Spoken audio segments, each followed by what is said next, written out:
What's going on, everybody? Welcome to the Fantasy Line DFS NBA live stream. I'm John Pemba. With us, James Grande. James, 9-game Friday slate. Second big slate of the NBA season. You're on the Playbook today, so you're the man with all the knowledge. Yeah. So let's get this going. How are you feeling about tonight? I'm feeling good, man. I mean, we touched on it on the podcast last night that we both are kind of in the same idealisms about 6 to 9 game slates are generally our cup of tea. And so, I mean, it was a fun dissection of this slate, to be honest. Yeah, podcast is definitely up there on Fantasy Line right now. Still have about an hour to catch it. So, the podcast is about a little over an hour long, so you can get the gist of it. But yeah, we went over a lot of games, a lot of our top plays. For this live stream, we go position by position, so let's not waste any time. We'll answer your questions. If you have them, throw them our way. We're on Periscope, we're on YouTube, we're on Facebook. So you got any questions, ask us. We'll get them answered for you as we head into roster lock. James, kick it off. Let's start off at the point guard position. Who's your top guy? So I think in cash games, it's Kemba Walker. I know our ownership projections, if they don't have him really skyrocketing, but it's hard to ignore. And you made a really good point. I mean, he gets a diminutive matchup against DJ Augustine, and even Jaren Grant isn't a great defender. So I like Kemba. I really think a really interesting contrarian tournament play would be to use Stephen Curry. I don't believe that he's going to be 14% on FanDuel and 12% on DraftKings. Maybe it's because the name value more than anything else leads us to believe that he would be owned like that. But I think he could just, we talked about it last night. This is a guy that he goes out and he scores 40 actual points. He can win you a tournament because you're not going to be able to, roster someone like him and Davis in the same lineup. So if you're building a fair and balanced lineup, I think a way to contrarily approach it is to use Stephen Curry. Yeah, I mean, we definitely talked a lot about Steph Curry last night. We like him in this matchup. This game has a high point spread as well. I think you noted that right. On the podcast. Do you know what it's up to right now? Wasn't it around 218 or something like that? Yeah, it was at 218. It only moved half a point. It's 217.5 currently. Okay, so still a pretty high point spread for what we're looking at typically for a Utah type game. So what was the spread on this one? Was it close? Yeah, 2.5. 2.5. So we're looking at a high scoring, considerably competitive game here with the Warriors, which almost never happens, really. Right. Which means you can get, full bore Steph Curry at that type of value. Like you said, sure, the price tag's high, but, he's going to be a pivot off of some of the other guys like a Kemba Walker. So I definitely agree with you on that call. If we're going down the list a little bit more, any cheaper point guards catching your eye? I think De'Aaron Fox is pretty safe tonight. I like him in pretty much all formats. The spread is a little scary. It's at 11 currently, but if that game stays close, it has a 232 over-under, and it can really pop off. So I think De'Aaron Fox is really popular. D'Angelo Russell is someone who completely flopped game one, but I think something that we're going to see all night is Russell, Jared Allen pick and roll all night long. And I know Dinwiddie was the guy that, fill that void game one, but Russell is, he went number 2 overall compared to Spencer Dinwiddie wherever he was drafted, so I think there is a giant skill gap as my dogs go crazy in the background. It's going to be a common theme, unfortunately. So I think D'Angelo Russell is in a smash spot against the Knicks. I mean, Trey Burke, 114 defensive rating the last 2 seasons. So I really like Russell in that mid-tier. And how about D-Rose, right? I know. Love talking about Derrick Rose. Listen. I have no, it's different when he was playing for my Bulls. It was a weird ending to his Bulls career. But 4,000 and 3,900, 31 minutes. He was the first person off the bench the other night. Yep. He gets a Cleveland team who is not any good, who's not going to play defense. He still is quick, and I think he's too quick for George Hill. Revenge narrative, because, he played there last year. So I think in the tournament or multiple tournaments, it's a really safe way to punt the position. That's fair. I like De'Aaron Fox tonight a lot in this matchup that he has. He's pretty evenly priced too. He's like $6,500 across both sites. And for me, he's coming off a really good game. And now against Utah, which had scored 42 fantasy points over on FanDuel, and now he gets to play a Pelicans team, which is terrible at defending perimeter players, terrible against defending point guards. Fox had a really good usage rate as well during that game against Utah to open the season. So if they're going to give him the minutes, they're going to let him play, let him handle the ball, give him all the usage. This is a really good price tag for him. I really like his upside. Yeah, I don't think you can go wrong with De'Aaron Fox on either site. And something I noted in the playbook is I think I have, I'm kind of living and dying by the Kings tonight. I wrote up 4 different Kings in the playbook tonight. But, the total is super intriguing. And in tournaments, if they do stay close in this game in a 232 spread, you can win a tournament if you stack this game and you stack the King side, because everyone's playing Anthony Davis, everyone's playing Elfrid Payton, everyone's playing Drew Holiday, all these guys, Mirotic, Randall, whoever. So I think the contrarian play is to use the King side. Any other point guards catching your eye before we move on to shooting guard? No, Elfrid Payton I added late to the playbook. I think he's he has so many weapons surrounding him that I think I'm not expecting a triple-double. I don't think the rebounds are going to be there all the time, especially with all those big bodies the Pelicans have. But I think the double-doubles stay pretty consistent. Yep, that's probably fair. I think he's definitely going to have plenty of assists dishing off to Drew Holiday, Nikola Mirotic, Anthony Davis. So it's not the worst call. Moving on to shooting guard. Jimmy Butler finally got the big price bump over on DraftKings. He was criminally underpriced on night one. I think a lot of that had to do with maybe the uncertainty given his offseason and turmoil with the team, but he had no problem producing 23.7 boards, 4 steals, 3 assists, and a block in that one. Price tag's up. He's also expensive over on FanDuel, $9,500, top price shooting guard, but he gets that matchup against Cleveland. I don't think Cleveland's going to win many games this year or play much defense. So I'm not afraid of paying up for him tonight. Yeah, and did you see his usage rate? It's probably through the roof. 39.4% in game 1. He's a man that's looking, I think, that you can prove something as well. Oh, yeah. So, I think when the ball's in his hands, he's going to be the guy playmaker. So, I think he's in a really nice spot tonight. Blowout, probably a likelihood here, but, I still think Butler gets his points before the night's over. Yeah, I have 8,100 is really hard to ignore for a guy who's going to be priced near 10K very shortly. Yep. Anybody below him that's catching your eye? Yeah, so we touched on Dennis Schroeder. If, when Russ is officially ruled out, I don't know if he's officially, I saw a thing that said. Last night there was a thing that said he was ruled out, but now he went through the morning workout, supposedly. Right. There's going to be a game time decision, so that's definitely going to be something we have to pay attention to. Unfortunately, it's the last game of the slate, so, classic late swap over on DraftKings, we're going to be waiting for. So we have to pay attention for that. Yeah, thank God for late swap in situation like this, right? Because I think if Westbrook doesn't play, I know Schroeder's matchup isn't the greatest against the likes of Avery Bradley and Pat Beverly, but I think the usage is going to be so high. Sometimes you take that over a matchup, just the pure volume of it all. We saw him pick up kind of as a mini Westbrook. He wasn't just scoring the basketball. He was also distributing the basketball, and he also was rebounding. So I think from that standpoint, I'm okay if Schroeder doesn't have the greatest shooting night because he's not going to be high owned because the potential matchups he has. Yeah, no, I agree with you, and I definitely like Schroeder a lot, especially as long as either Westbrook's out of the lineup, obviously, because he had such a high usage rate. But even when he comes back, I agree with you. I think there's still going to be value for him there. If we move further down the shooting guard spot, we saw Chris Middleton really have a big game. 42 FanDuel points, 19 points, 9 boards. Last year in the playoffs, he really took it to another level with his scoring. We already know that he's, to me, I consider him sort of in that DeMar DeRozan type mold, the pure shooter. But if he's going to chip in with other stats as well, I mean, that's just added value, and I think his price tag is really nice.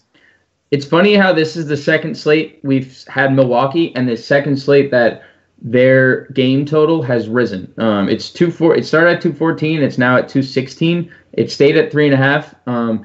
But like, it's just Vegas loves Milwaukee right now. They love Milwaukee, which is hard. It's they're a fun team. They're offensive minded. So yeah, I like Middleton. I think Giannis kind of takes away from the peripherals a little bit. Like, he eats up so much of the peripheral stats sometimes that Middleton might just score and fall into like that kind of Bradley Beal category, Klay Thompson sometimes. So I'm fine with him in tournaments, but that's as far as my exposure would go.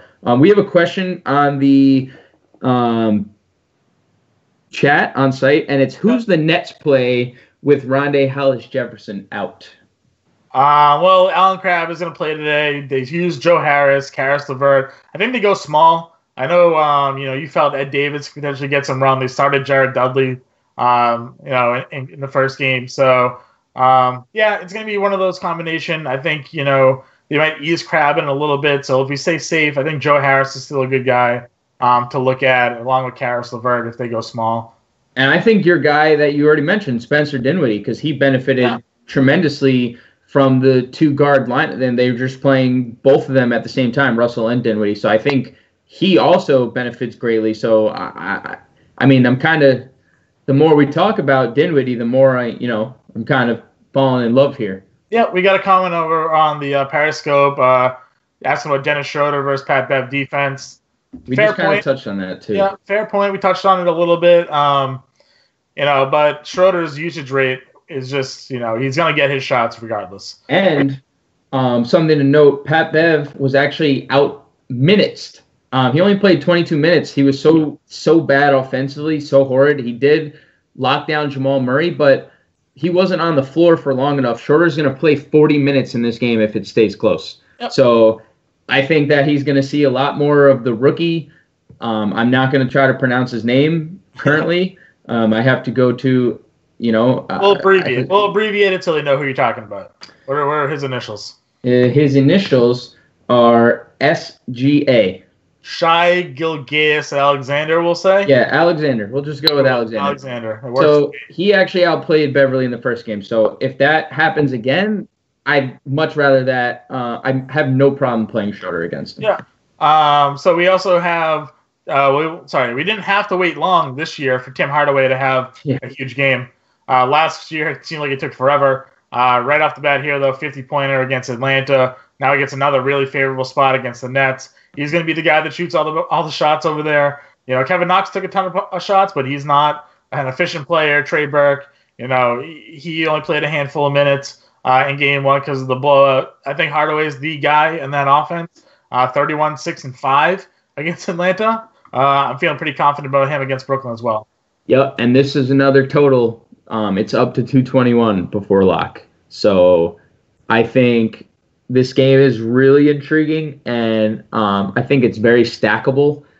If you're going to play the Knicks, I think it's Hardaway and Cantor who we'll touch on later. I'm absolutely positive we will. And then the Nets, we've already mentioned 5 different guys. So yeah. I think I love Hardaway. I kind of even like him seeing this total rise. I'm hesitant to say it. It's going to be cringy, and I know you're going to cringe too. But I think I'm ready to use him in cash games tonight. They have to have him score the basketball to be a productive team. They have to. And him and Cantor both. They need these guys. Alonzo Trier and Kevin Knox may be great one day scoring. They're both very skilled offensively individually, but they're so young. Lance Thomas is your other starter, and then Trey Burke had half a good season in the NBA. So they need these guys to be good. So I really feel like I'm okay with using Hardaway in any format tonight. Yeah, that's fair. Any other shooting guards you're paying attention to tonight? Yep, Buddy Hield, one of my 17 Kings on the playbook, had a team high 31% usage, and he started. It's a miracle. It's an amazing thing when you start your best players you have the most success. I don't know if Dave Yeager knew that last year, but he might have figured it out. We have no Bogdan, number 2. Tonight, he's still out. He's not going to be back for a few games, so Hield should be in the starting lineup again. And again, I touch on the Vegas total again because we don't have, a ton of peripherals to go off because there's only been one game played, but it's very hard to ignore a 232 total. So I think Buddy Hield in tournaments is an excellent play. Yep, not going to argue with that. Let's move to small forward.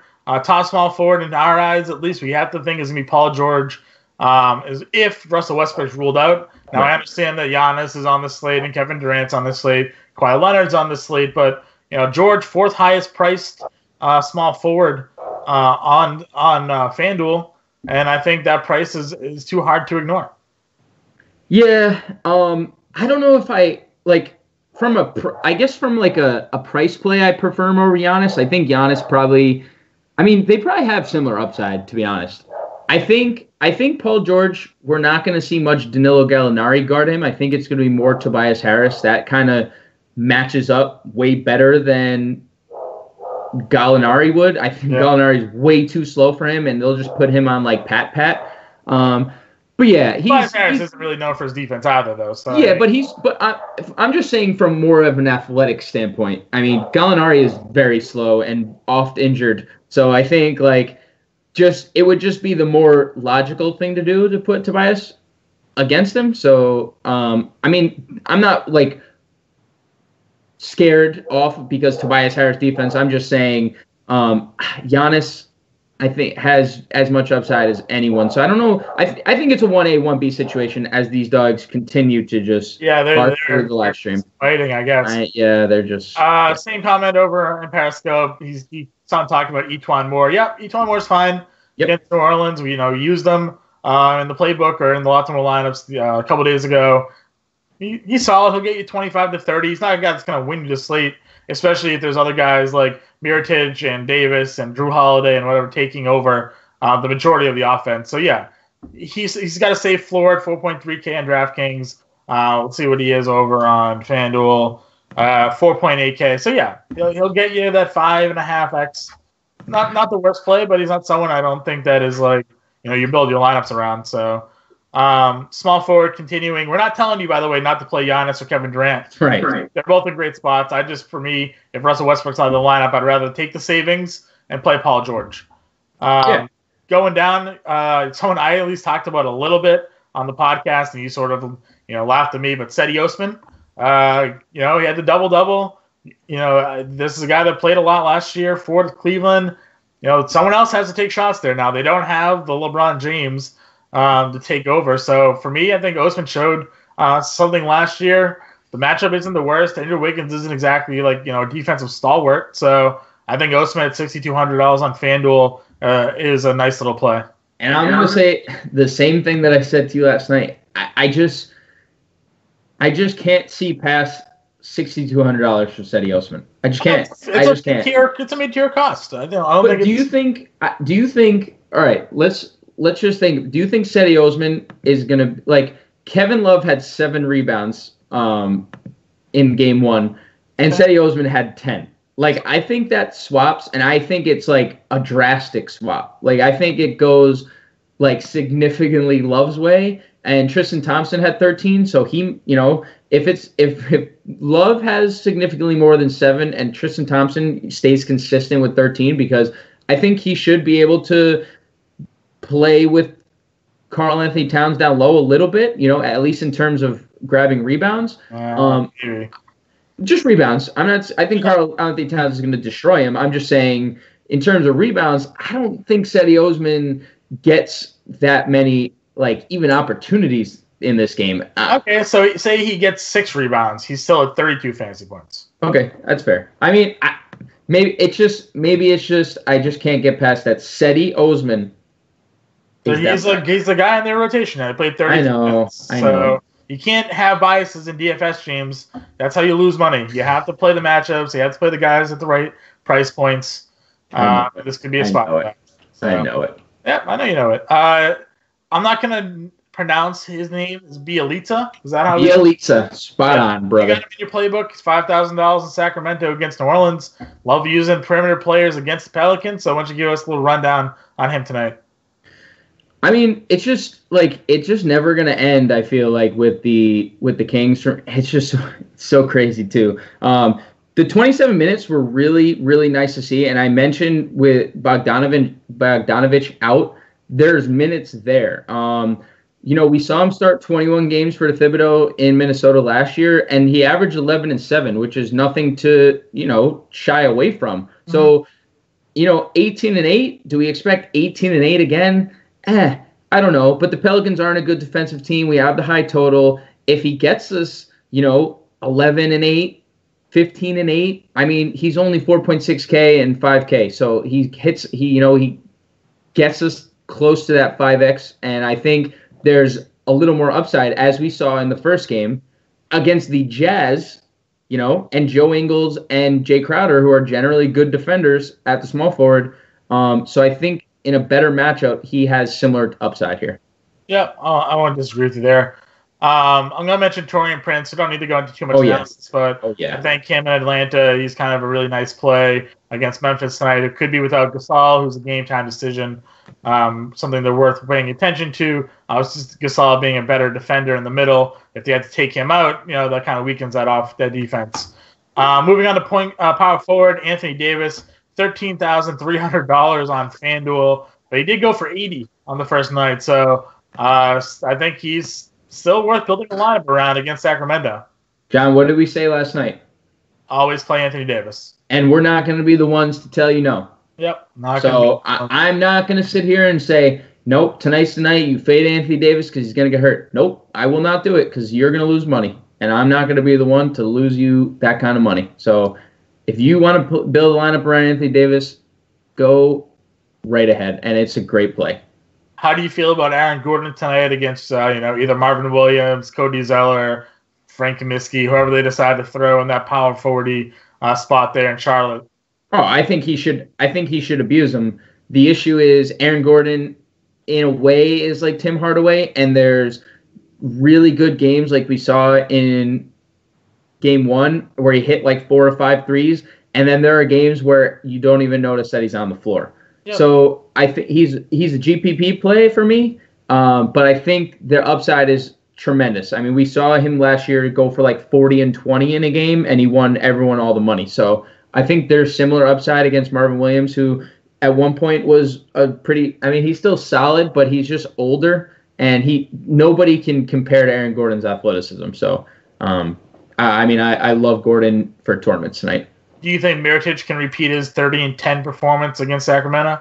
I don't think 30-10 is like a reasonable thing because Julius Randle got hurt and forced Mirotic to play a little more in that first game. So I think, like I said, I think Julius Randle is the contrarian play here. Someone asked earlier, is Mirotic safe?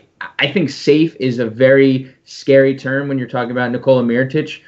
Because, as a Bulls fan, there's a lot of threes. He takes a lot of threes, and not a lot of them fall at times. So I do like him. I don't think 30-10 is realistic. I think you could play anyone from this game. Let me just say that. I think everyone in this game is viable in a tournament stacking. I think a stack of this game, you guys will see the optimals here shortly. I think a stack of this game is an excellent route. As long as Sacramento keeps it close. So I think you can play anyone in this game, and I have no problem with it at all. With, potential for Marc Gasol to be out tonight, that kind of shifts around the front court. Right. You mentioned Jaren Jackson Jr. as a potential guy to take a bump. He had 29 draft FanDuel points on opening night in 25 minutes, 10 points, 5 boards, a block, assist, and 3 steals. He could be a candidate, obviously JaMychal Green as well, to get a boost in minutes and production tonight. Yeah, so I think I kind of said it before we were on air. I think Jackson is going to be the popular play, the popular pivot if we do get news that Gasol is out, which I'm just, checking my phone and he's still a game time decision as of like a few minutes ago. So I think Jackson is the popular play. He was their first round pick. Memphis is not I don't think they go anywhere this year, so they probably want to get him minutes. But JaMychal Green last year, 21% usage rate and over a fantasy point per minute without Marcus on the floor. So I think he's a sneaky play. And then Ivan Rabb in a huge tournament. If you're playing this, I think it's FanDuel exclusive because you can use him as your min salary guy. You know, if you're building one of those lineups, I think that if you want to throw Ivan Rabb into a tournament, I think that's a solid approach as well. Yeah, that's fine. Another guy I think that we should talk a little bit about is Ersan Ilyasova. Oh yeah, $4,500 over on FanDuel. Gets a decent matchup against Indiana. Ilyasova in 29 minutes put up 27 fantasy points last game, 13 points, 9 boards, and 2 assists. The matchup for him is going to be interesting. He's either going to get Thad Young or Sabonis there. Ilyasova obviously likes to stretch the floor, kind of pull some of those guys out of their element. So what do you think about him at this price tag against the Pacers tonight? I mean, yeah, I think it makes a lot of sense for the Bucks. Like, if it ain't broke, don't fix it. I mean, they came back against the Hornets in game 1 using Ilyasova and Giannis at the 4 and the 5. Whoever was playing what, it doesn't really matter. You know, they were both on the floor, and that X'd out Brook Lopez. And I kind of think that as long as it continues to be effective, they're going to go back to it. We saw him get big minutes, and he fouled out too. So he could have potentially played even more if he doesn't foul out. So I think Ersan is probably one of the best punts on the slate, and I'm really hoping our projections on his ownership are correct at less than 5%. Like, please, please. We know he can score, and he's a good rebounder as well. So I think if our projections hit and he gets similar run, I think he's a great punt on this slate. Yep, I like it too. Let's move to center. Got a couple more minutes before we jump into the subscriber chat to finish out answering questions. Couple guys you and I both like here tonight: Enes Kanter, Jared Allen, and that Knicks Nets matchup. Both guys aren't really great defensively. Both guys can get double doubles on one another. Allen's a little bit foul happy, so can send Kanter to the line. Allen maybe the more, I guess he can get more blocks than Kanter will say. I think he can kind of rack up points that way as well. Allen a little bit cheaper than Kanter as well, so maybe that gives you the appeal. If you had to pick one, who would you rather? I think I'm going to play Allen for safety and Kanter for upside. Okay, I can give you that. Steven Adams against the Warriors had 40 points, 17 points, 11 rebounds, 4 assists, and 2 steals. How are you feeling about him tonight against the Clippers and what I guess will be Marcin Gortat and or Montrezl Harrell? Whoa. You're forgetting the best Clipper center of them all. Boban will play 15 to 20 minutes. I mean, I think let me just say I think Boban's a great tournament play. I think he's actually going to be pretty popular in tournaments. I was going to get to him as we got down to $4,000. Okay. Well, I'm sorry. I feel bad. I feel bad. I ruined it. Boban is definitely a guy I think we need to look at if Doc Rivers has figured out the secret, right? He's going to play him the 20 minutes, and he's going to get you near a double-double. So $4,000, I like him on FanDuel as a nice punt option there. I said I like Steven Adams as well. Any other centers catching you? I know you got a couple on your playbook. Yeah, I like Willie Cauley-Stein a lot. Again, you can literally play that whole game.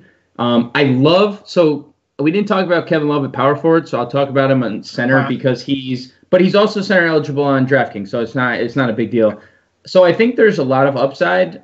This is a true revenge narrative, the Kevin Love thing. I mean, he actually played, his first 6 seasons in Minnesota. He was an all-star with them 3 times, and he scored 21 points on 5 of 8 shooting. And again, he only rebounded the ball 7 times. I think there is massive upside here, and I love Kevin Love for tournaments tonight, and just DraftKings. I mean, he's the same price on both sites too. I won't argue with you.